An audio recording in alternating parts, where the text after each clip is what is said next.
Bumungad nga ang balita sa lahat ng mga supporters ni Rina at saka ni Kuya Edo. Basahin po natin maigi ang title at saka thumbnail. Tingin ni Kuya kay Bunso?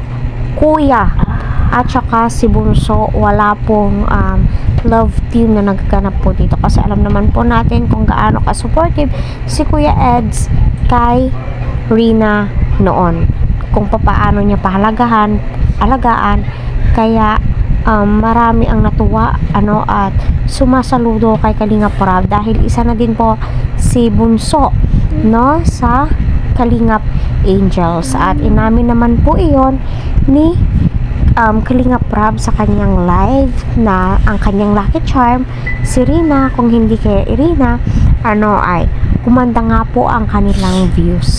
So alam naman po nating lahat yan, andun po sa live ni Kalingap Rab, at until now alam din po natin na andyan pa rin po si Rina, tinutulungan ni Kalingap Rab na almost 1 year na po mahigit, kaya maraming salamat sa'yo Kalingap Rab sa walang sawang suporta mo, kaya sa mga taong nagbabalak noon kung paano niya, kung naagaw talaga itong si Rina, kawawa naman po pero gayon pa man, kahilingan ng lahat ay natupad. Yes, matagal na po tong hinaing ng karamihan, alam naman po natin yon, at alam natin na nagkagulo, pero wag na po natin isipin yon.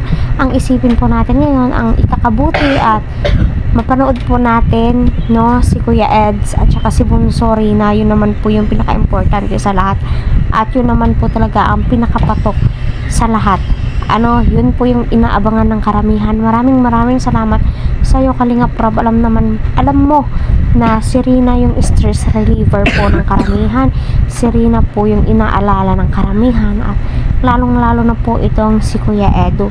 Wala pong kilig na nagaganap dito, kasi kuya po ito at magbunso yung usapan po natin, at wala na pong iba.